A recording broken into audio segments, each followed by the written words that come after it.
Will Nico wind up in the Big Ten? Is UCLA going to do something exciting on the football field, whether he's there or not? That and more on today's Locked On Big Ten Squad. You're talking ball with the Big Ten Squad, sponsored by Game Time. From USC to Ohio State, from Michigan to Oregon, from Nebraska to Washington, it's the local experts of the Locked On Podcast Network bringing you scoops, breakdowns, and the most comprehensive preview of the upcoming Big Ten weekend. No hurt feelings and thin skin allowed.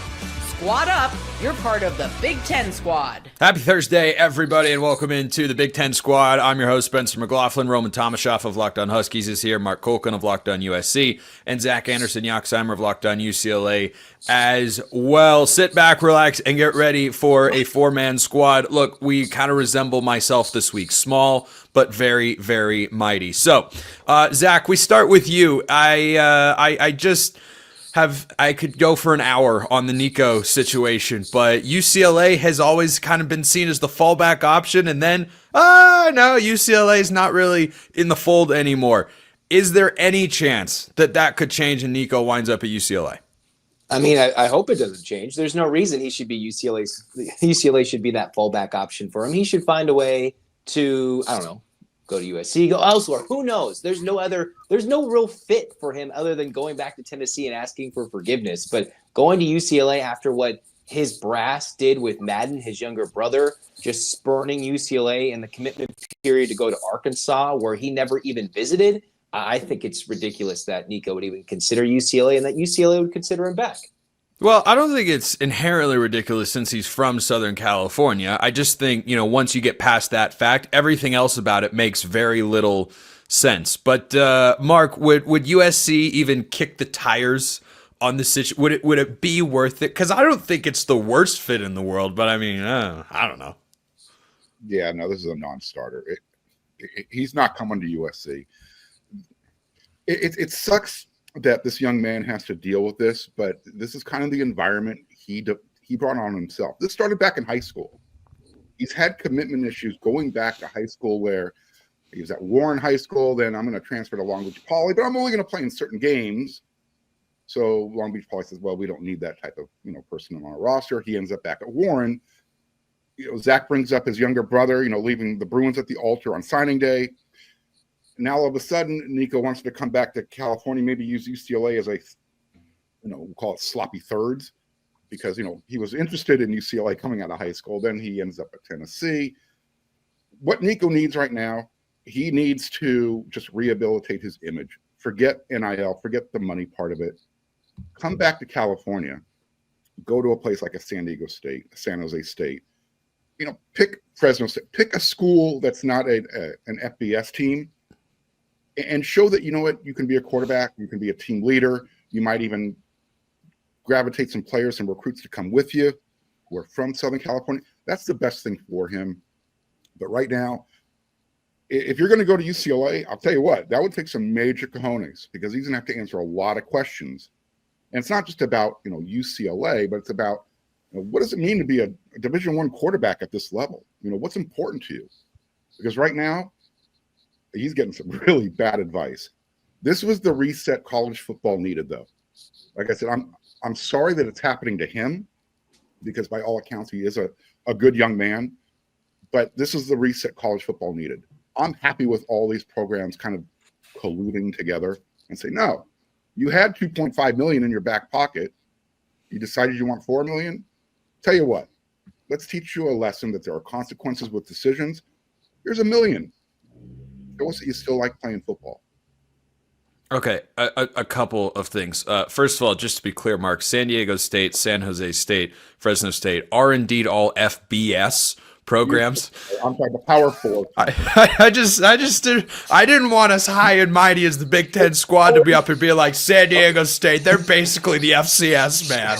How early is it? Let's remind everybody. Yeah, I mean, I've thought of San Diego State before. I think their quarterback situation is okay at best, but do they have $4 million? And is that what it's going to come down to? Roman, I want to get you in on this, because I actually agree with part of what Mark said, which is a rarity, but hey, blind squirrels and acorns, But I think the reset part of it is actually a good thing for the sport, where a school and now the entire sport is just putting their foot down and saying, no, okay, enough is enough. Like, yeah, in 2001, you want to make the case that there was too much power in institutions and not enough for players. It's kind of hard to argue that. The pendulum, though, has swung the other way, and it has swung too far, and now the schools and athletic departments are saying, and coaches are saying, no, we're not just going to give you $4 million just because you're a super talented guy.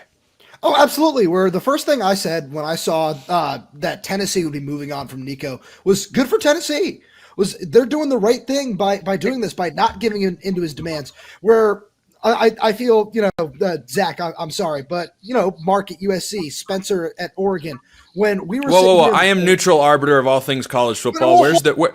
Where's this Oregon label coming from? You're wearing a green shirt. Yeah, you are wearing a green shirt. Whoa, this is Army green. This is locked on Army green. There is no team on here whatsoever. I don't stand for such accusations of bias. I bet you it says Ducks on the back.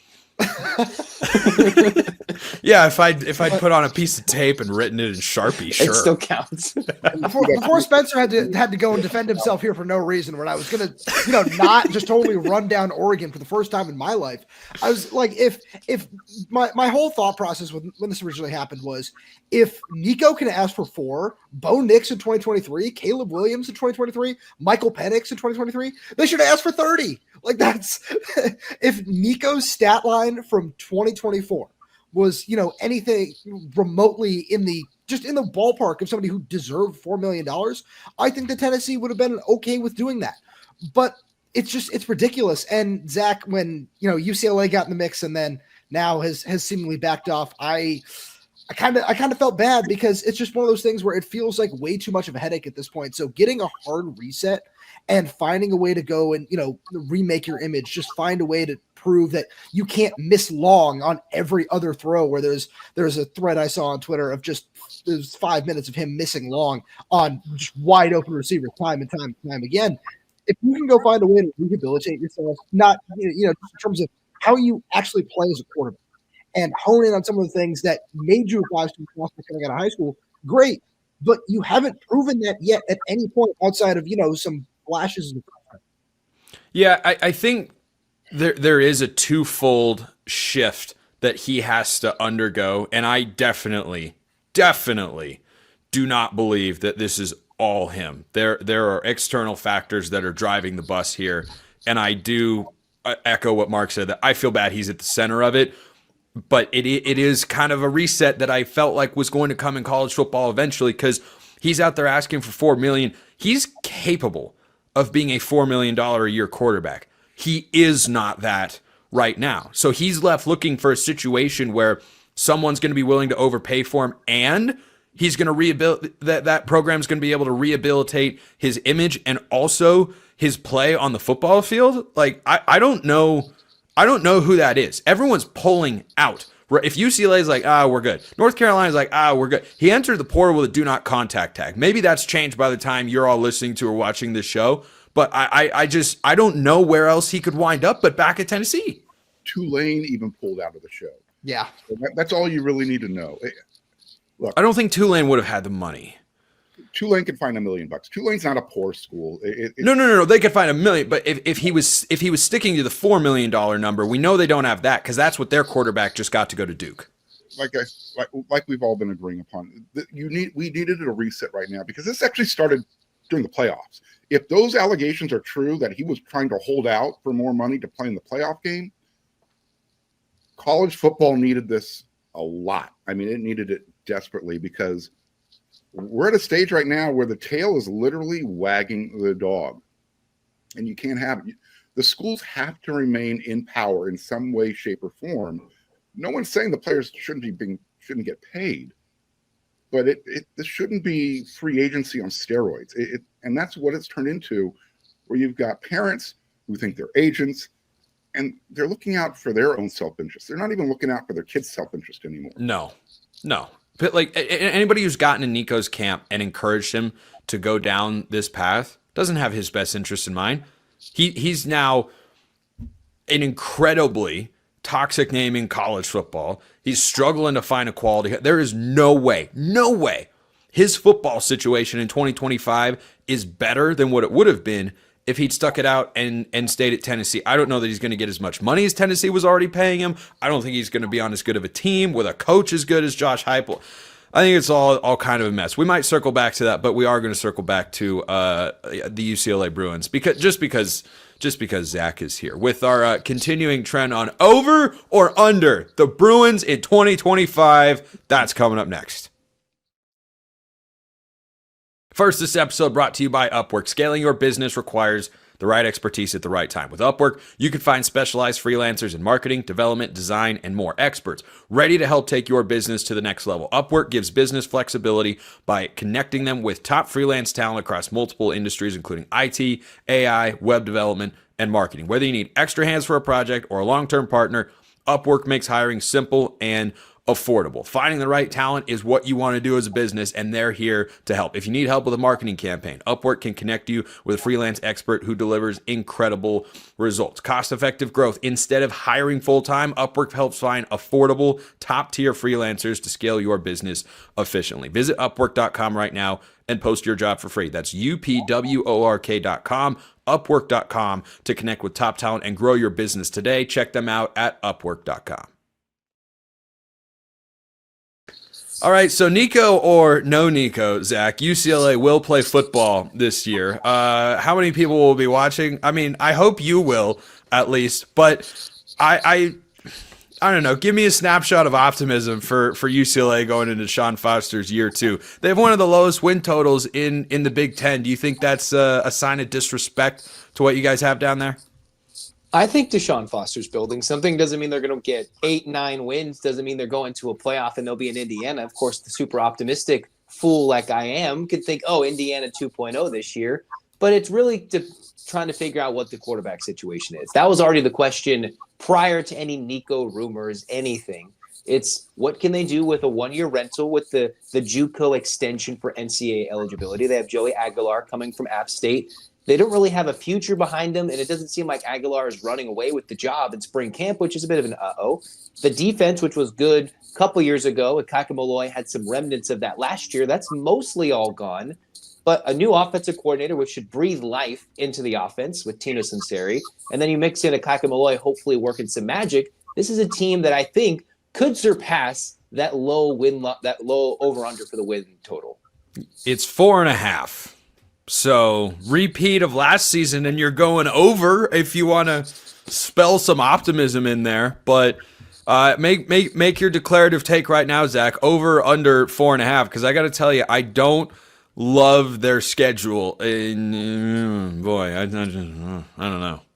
I think they can go over. Now, I'm the optimistic fool, so I'll make that clear. Bias blue, I'm wearing it all. Spencer he wants to go neutral arbiter. We know he's wearing green. Army green. Army green. Not even the Army Black Knights. This is just U.S. Army green with locked on it and nothing else. Sir, yes, sir. Okay, so UCLA is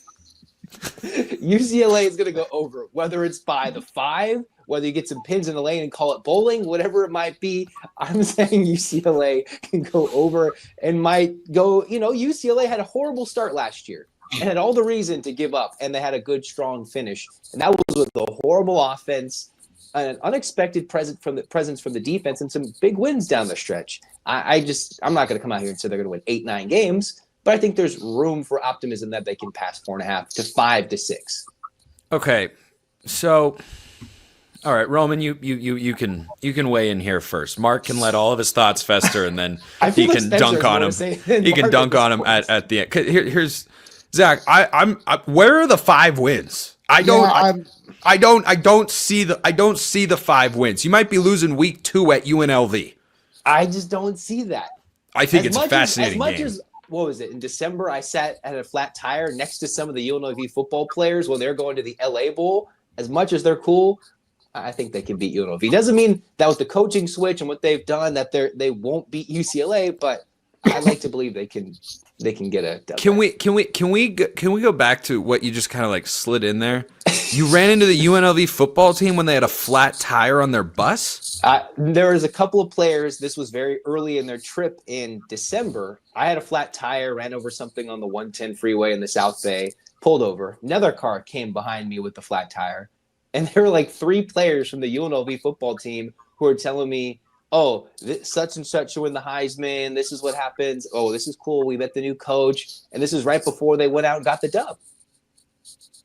How about that?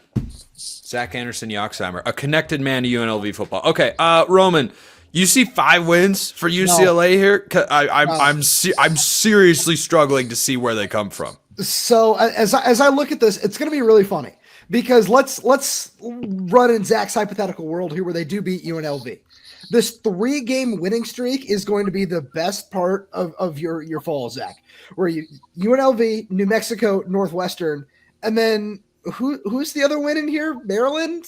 Oh, absolutely. Bring on Maryland. I mean, that's your most winnable Big Ten game. I think that's more winnable than at Northwestern because you have to go on the road to Evanston in that, makeshift stadium. Like, it feels weird. Crazy things could happen. Yeah, for a UCLA win. I think we can make the math work for 5. Absolutely. Okay, name me the 5. Let's see. I'm cocky enough to think maybe they can mess around against Utah. Week 1 and get one of those dumb college football wins that makes no sense. Like a week 1 where you're like, oh, what happened there? I think UCLA at home could do something weird there. Obviously, the other 2 non-conference games. And then you mix in Northwestern. You mix in the likes of Maryland. Last year, they messed around and won at Nebraska. Nobody saw that coming. Not saying that that's going to happen this year or anything, but weird things can happen in the stage of a season where a team could overlook UCLA and the Bruins could steal one again this year, and that can account for the 5 to 6 wins. Should they? Are they good enough? Do they have a lot of question marks? Absolutely. But as I said, I already qualified this. Optimistic fool. You're looking at him. You're hearing him speak right now. The last 3 games of the season. I mean, the most winnable one is this guy's team. That's Roman for those listening on podcast. That's the most winnable game. And I like Washington's quarterback a heck of a lot more than whatever UCLA's doing. Like, Roman, you got any worry going to the Rose Bowl late in the year? Not really. I'm planning on being down there, like it's my mom's birthday weekend and everything. So I'm expecting, a nice solid victory right before Thanksgiving. I think that's going to be a whole lot of fun to be at, coming home and doing all that sort of stuff. But I look at UCLA and I say all of the best players that impressed me when they were up here last year, they're all gone. Like there's not a lot that I look at this UCLA team on paper and say, oh, that's somebody I'm going to watch out for. That's somebody I'm going to watch out for. I don't see it. Okay, Mark's been waiting patiently like a kid in a candy store, ready to go crazy and fill up his bag. So you go ahead, Mark, and make your case for UCLA over under 4.5 wins. So I'm going to surprise a few of you here, well, the few of us here. Oh, last year was kind of atypical of how UCLA football comes out of the box. People don't realize they're on the quarter system. Those guys don't even start classes until beginning of October, it feels like. So they typically are always focused on football. I can see these guys coming out of the box 4-0 and then losing their final 8.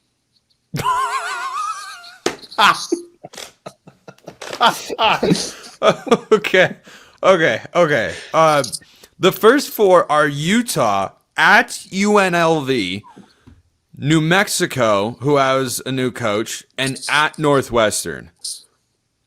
Remember, no classes. They get to focus on football. These aren't exactly. This isn't Murderer's Row, Spencer. Let's not try and make this into. This is a really no. But it's Kyle.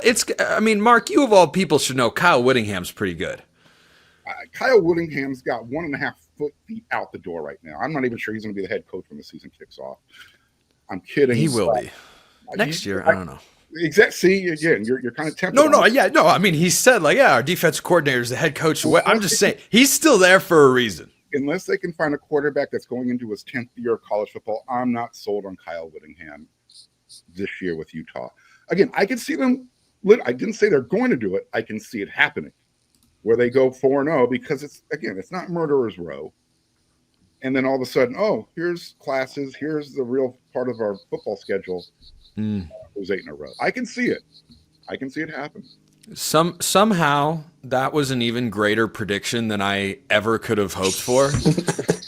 Just take your rival and predict. You know what? I think they could give everyone some hope and life, and then they just suck the rest of the year. That's what the Big Ten squad is really all about. And we've still got another segment to discuss. That's You didn't hear a whole lot of You pushback. didn't say, what's yours? You didn't hear a lot Yeah. of pushback from Zach, did you? I mean, like, well, 4-0, I'll take like a 25 ranked being 25th in week 5 or 6, and then which you probably would be, quite frankly. If you're 4-0, you have the win against Utah, you get a road win. I would say, okay, you're ranked. That would be a lot of hype. Now who's talking? It'd be crushing. You're not going to get ranked because you beat Utah and Northwestern. Those 4 games. The SEC gets ranked for yeah, worse. you could. Yeah, I think That's a fair point. Is Utah preseason ranked? we don't have preseason top 25 yet. I think that it gives you some early preseason rankings. Is Utah ranked right now? It depends on whose preseason top 25 you look at. We're probably saying no. Probably. But then the other consideration is UNLV was on the doorstep of the playoff last year, and they have Dan Mullen. I don't know. I've seen crazier things happen in the top 25 poll in the first month than that 4-0, resulting in a top 25 ranking. I think I don't think that's impossible at all. I do think it's impossible to go 4-0 in those games. But hey, that's just me. Just for the record, I'm hammering the under on 4.5 for a second straight year on UCLA. I was, only right last year. I got nervous, once they started winning games. Of course, I was like, oh boy, that prediction's not looking so hot. But they went under 5.5. I'm kind of down on that. Is anybody here up or down on the transfer portal and the buzz surrounding the programs? That's coming up next. First, a reminder: this episode brought to you by FanDuel. The NBA playoffs are almost here, and FanDuel is giving new customers an incredible way to get in on the action. Right now, when you join FanDuel and place your first $5 bet, you get $250 in bonus bets if your bet wins. From three-pointers to steals to assists, FanDuel has a lot of ways to bet your favorite player props. And after the game tips off, you can even combine live prop bets into a same-game parlay for a chance to win big. Plus, everything we talk about with win totals and odds and all the sort of stuff for college football, or pretty much anything else you want, but college football especially, mostly college football, it's all over there. You've got win totals, national title odds, conference championship odds. It's all over there at FanDuel.com. Don't miss out. Head to FanDuel.com and claim your $250 in bonus bets today. Check them out at FanDuel.com. Damon Williams is in the port. No, I'm kidding. I'm kidding. I'm kidding. That was a joke. It was flying around. It is crazy. The old line, I think it's from Mark Twain, that a lie gets all the way around the world before the truth has a chance to put its pants on. There was a Nico tweet. getting $4 million. Is that the? Yeah, exactly. No. That's actually not happening. That was a fake tweet that was going around. But the internet is the internet. So what are you gonna do, right, Roman? But portal wise for Washington, good, bad, neutral. Where's Washington at right now? If we're talking the spring portal here, neutral. Like Washington needs a punter. Like that's kind of where we I'm are. told Iowa is plentiful. UCLA. Yeah, that's what I hear. The Boise State punter's in the portal. There's something going on there. I'm told Iowa always has a bountiful harvest of leg swingers.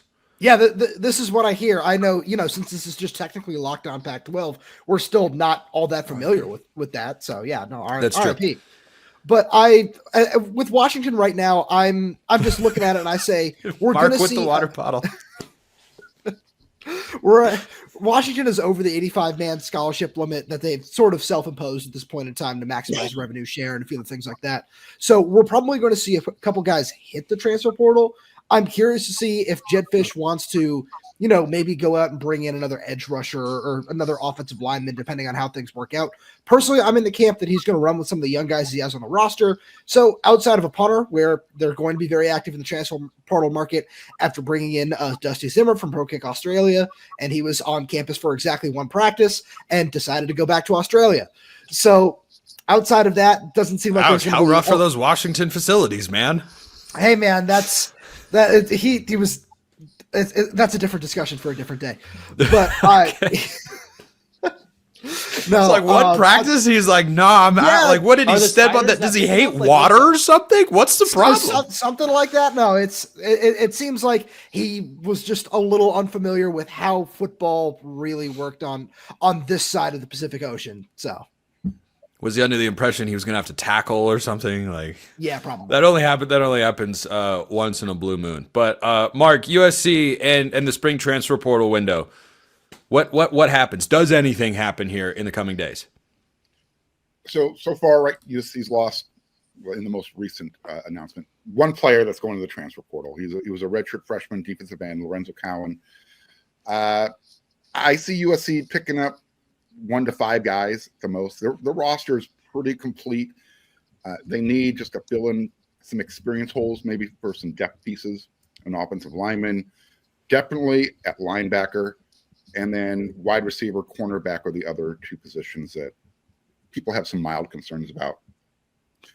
I can see more players possibly leaving USC than USC bringing in, just because of what USC did during the offseason so far. USC's fine with the transfer portal right now. There's not a lot of talk going on that, oh my God, we're going to lose our quarterback to Tennessee like Washington, with Damon Williams taking the $3 million to go. Just so we're clear, that is not true. It's just we're just throwing jabs at Roman because secretly we don't like him for no reason in particular. But you have a bad feeling about this? Zach, it should be pretty quiet with the USC portal this spring. Zach, I don't think anybody that's team-wise represented in this squad show today could benefit more potentially from the portal than UCLA. Because, hey, if you start with one of the 3 or 4 worst rosters in the conference, hey, you can improve a lot. So are they going to go out and be busy? I mean, if the craziest headline is Nico coming to UCLA, then I think that would signal busy that counts. Spring portal. I think the one thing is Caden Robinson, who came from App State with Joey Aguilar, he was deemed ineligible, didn't get that waiver to extend his career. So UCLA might be in the room looking for a receiver. And then one of their punters just hit the portal. So that could be a spicy Roman, twist. you hear that? Here we go. You hear That's that, what I like to Roman? hear. Punter in the portal. Let's This go. is Big Ten football. But I heard he kind of wants to go to Australia. So Hey, I hear it's very nice. I mean, there's nothing inherently wrong with Australia. It's home to like this world's 7 deadliest snakes, and so I would biggest spiders, right? Yeah, and big spiders too. I mean, that's probably more in the outback, more so than Sydney. I would guess. People seem to like it there, but yeah. I mean, well, let's close with this important discussion, Zach. How big of a loss is the punter really? Because he could be busy this fall, whoever the punter winds up being, right? I mean, if he transferred from Iowa, probably big. But I remember going to the UCLA LSU game, and the big surprise for all the LSU fans was how good the UCLA punter was. So but they had 2 punters at the time. I don't think it was Brody Richter, but it was, they were excited with the punter. I think Richter, he's moving on. I think we'll be fine. Excited about the punter. The Rick Neuheisel punting is winning mantra again. It's winning. Let's do it. I mean, 5 wins. It can be. I saw one of my favorite tweets about the Masters from the weekend was when Rory went conservative on the par 5 13th and put his wedge in the water. Someone tweeted, Rory just punted on 4th and 3 at midfield, and the punt was blocked. And I thought that was perfect. Like, that is indeed exactly what happened. But, hey, Tino Sinceri could change things. We don't know. We'll just wait around and find out. Roman Tomashoff, Locked on Huskies. Mark Culkin, Locked on USC. Zach Anderson y UCLA, Locked on UCLA. I'm Spencer McLaughlin, Locked on all over the place, sort of. This has been the Big Ten Squad for this week. Thanks for tuning in, everybody. We'll see you next time. And until then, hope you all have a wonderful rest of your day.